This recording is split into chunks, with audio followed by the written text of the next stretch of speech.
Hey guys, so 4th of July, just got done riding my bike. I'm at SIU, I just waiting for the sun to go down so I can watch the fireworks. But in the meantime, let's look at some plants, because why not? Who doesn't love plants? Okay, so whenever I sit down, I always like to look at what trees are above me. So this one right here, that's a bald cypress tree. We got another one over there. This looks like some kind of poplar. We got some sycamore trees over there. I think that's an elm. Oh, and there's a sweet gum over there. This is an Illinois native oat plant. Make some honey nut Cheerios or something with this. Black walnut. This is like one of my favorite smells in the entire world.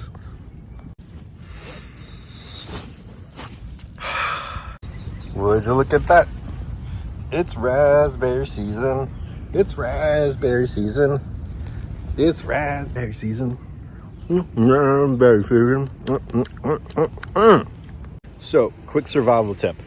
If you ever are lost in the woods and you only see berries like this, these are okay. These berries that are in clusters.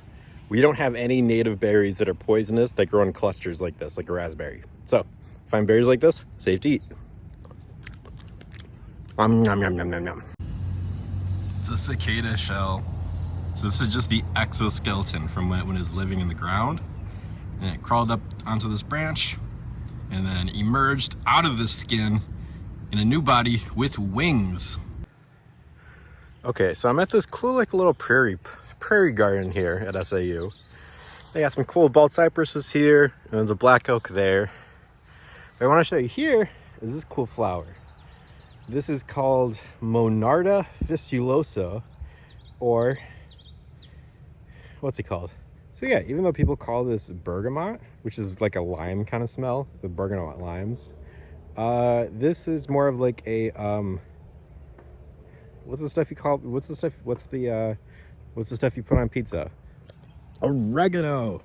That's what these things smell like, and that makes sense because oregano is also in the mint family. So is thyme and a couple other herbs. Because one of the reasons why they make all these weird compounds that smell and taste so good to us, they just happen to be good insect deterrents. Insects hate them. They make their mouths taste like ugh, but to us they taste delicious. So it's kind of like a win for them and a win for us, but I guess a bigger win for us, I think. Maybe not, I don't know. So prairies are an insect hotspot, and as you can see, there's one dragonfly here, and there's tons of other dragonflies, because look at all this surface area. Look at all the surface area. Look at all these places where little insects can hide. And this is like, 3 feet tall, 4 feet tall. So there's all kinds of space in there for insects to hide. That means there's all kinds of insects to eat. And the moths are here because there's all kinds of flowers to sip on.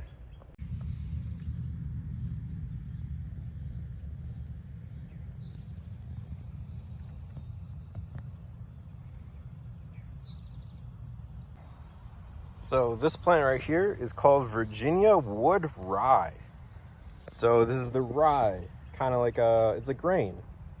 Kind of like the oats we saw earlier, and wheat, and corn, and rice. They're all grains, and which means they all come from grasses. And then if you look behind there, this is a really cool plant. This is called Rattlesnake Master. Oh, there's a cool dragonfly hanging out there.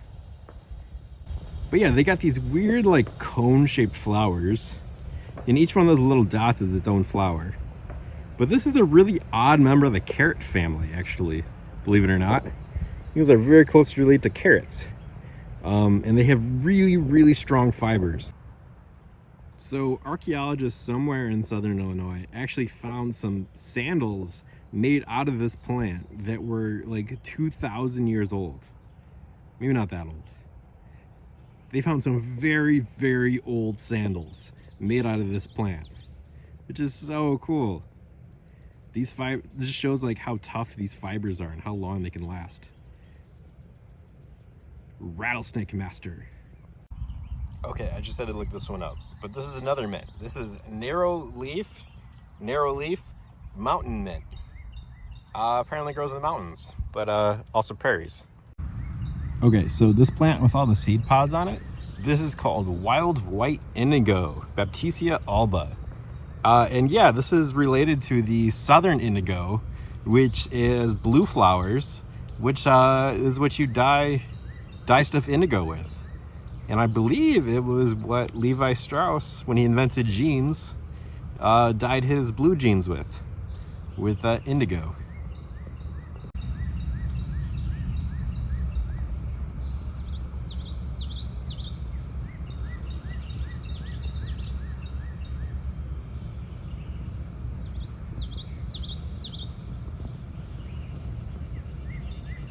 So this plant right here is another carrot. And so this flower has leaves, flowers that are very much like that Queen Anne's lace that we dyed with the food coloring. That was also in the carrot family.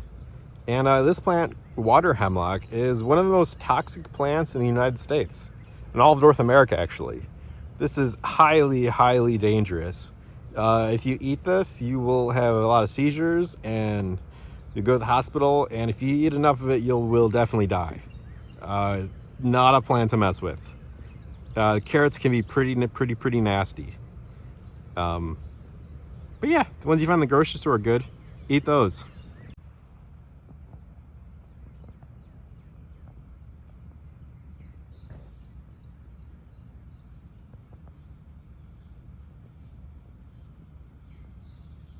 Okay, so here's a really cool plant. This is a really small one, but this is called pokeweed.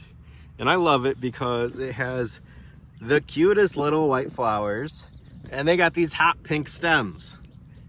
It's so pretty. And this plant, I guess when it's very, very little, you can eat it. And it's kind of like a delicacy in the South. But once it gets big and mature, it's pretty toxic. So yeah, don't eat this. And it produces these like really dark berries that are really good at staining stuff. So another good natural dye. Look at these whorled stems. Whorled means like the leaves go all the way around. They're usually like, so like mint plants, they have opposite leaves where it's like one leaf and one leaf all together. And then they're always in pairs. And then like, where's a good example? Oh, this plant, I don't know what this is. This is opposite leaf. So it goes leaf, leaf, leaf, leaf, and then like a zigzag pattern. But these have whorled leaves, which means there's like a bunch of leaves all at the same place. Pretty cool.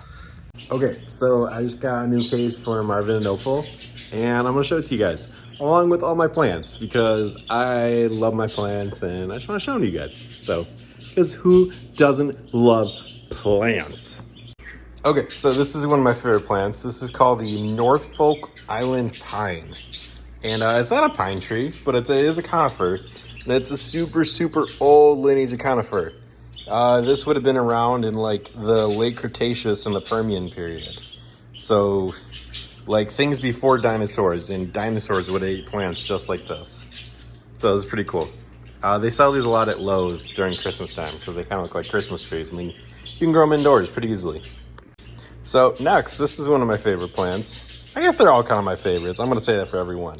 But this is an air fern, also known as Tillandsia. And so it has roots growing, but that's just to attach it to whatever it's on. It doesn't use the roots to soak up any water. It all just gets soaked up through those little hairs on the leaves. And yeah, so I just soak it in the fish tank every once in a while, and so that's all you have to do to water it, and mist it every once in a while. But that just goes right up here. I got a little one too, but it's not doing so hot.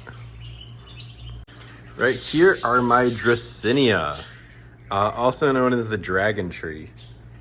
And these are kind of cool desert plants. They're from like the Middle East somewhere. When they get really big, like they do out in the wild, they don't look anything like this. But they're pretty cool plants and they're fun. Okay, then right next to it, we have our little terrarium. And inside, we got some mosses, and I got my Venus flytrap that's not looking too hot. I think it's too wet in here for it. But I'm gonna get some other plants to just start growing. I don't know where they came from, but lots of moss. Moss had died back. I forgot to water it for a while, but it'll come back.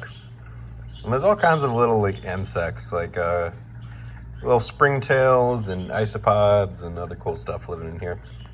Onto the aquarium. So this is my shrimp tank. I have just a bunch of ghost shrimp in here because I don't know, I love shrimp. And who doesn't love shrimp? Yeah, and they just kind of eat all the dead stuff.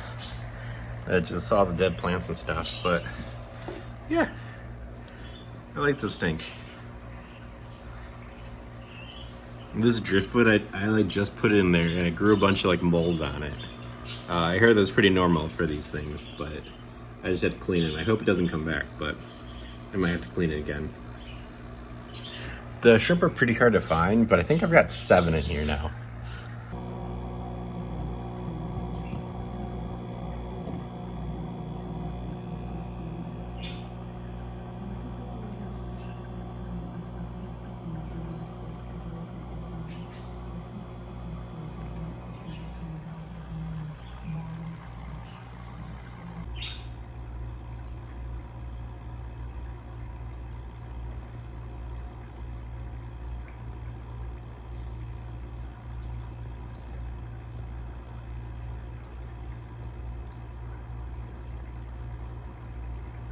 Okay, so these are just my like jars of just like random water samples I've collected throughout time.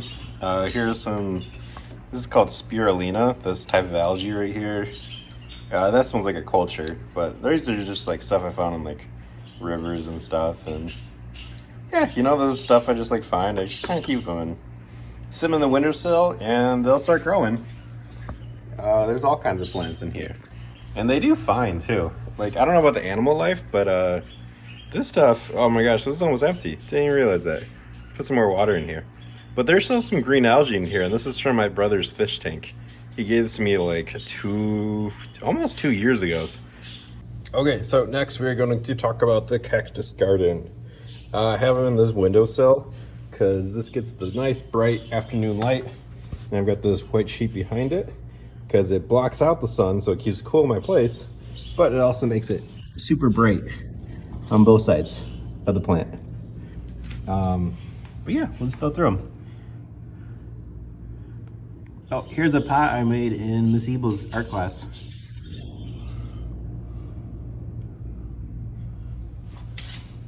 I think this might be a saguaro, one of the really big ones. I'm not sure though, kind of looks like it. This is like a little rock cactus. It's not a cactus, it's succulent. This one's called Jade. I don't know what this one is, but it's like you don't want to touch that. That one's really nasty. I think this is like a hedgehog cactus, something like that.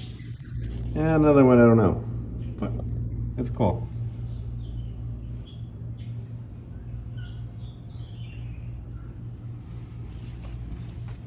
Okay, so this little ledge is kind of like where some random ones are. Besides this one, this is my bonsai that I'm trying to grow. Apparently I didn't do a good enough job watering it. I was treating it like the cacti and apparently needed more water than that. But it'll grow back. There's some ends that didn't make it. Here's some bird seed that I just put in a pot and see what would happen. And yeah, maybe once it grows a little bigger, I'll put in Marvin Opal's cage. Here's a little baby potato I put in there. I want to see if it's gonna sprout. Here's some aloe vera.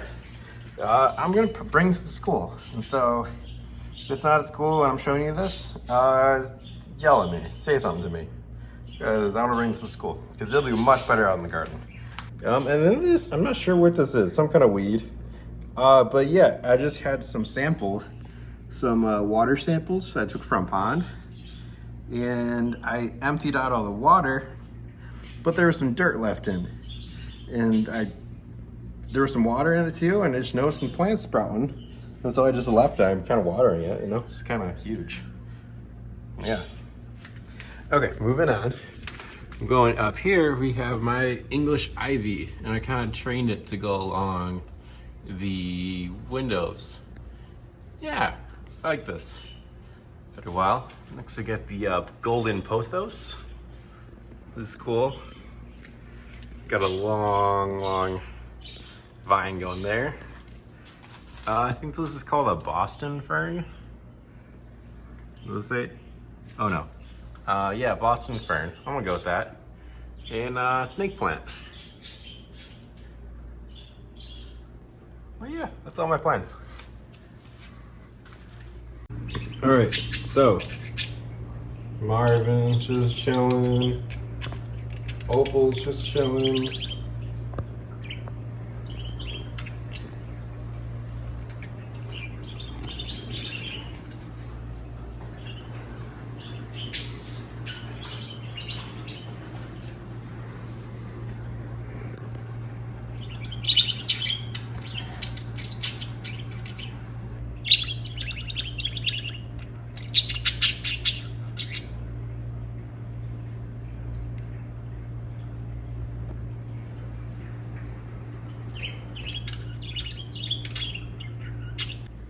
So yeah, also along with their big new aviary, I also have this old cage that they have. Got a little drinking fountain pond they can bathe in, some other cool toys, and this is like a fun spot, along with this thing that they like to hang from the ceiling, which is super cool. They love this thing. Fly from the corner, they go.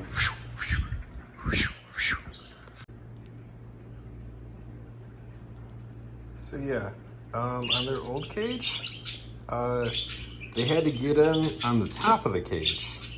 That's usually how they went in and out. But on this cage, there's a solid top. And so they only have to get into the side. So yeah, day 3 of having this cage, and neither of them have yet to figure it out. I feel like Marvin's probably gonna get it before Opal does. Opal's definitely is the slower one.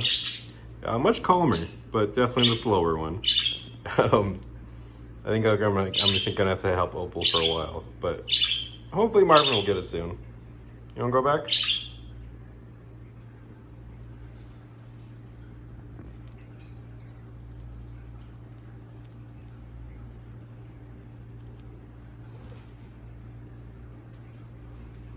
Want some too?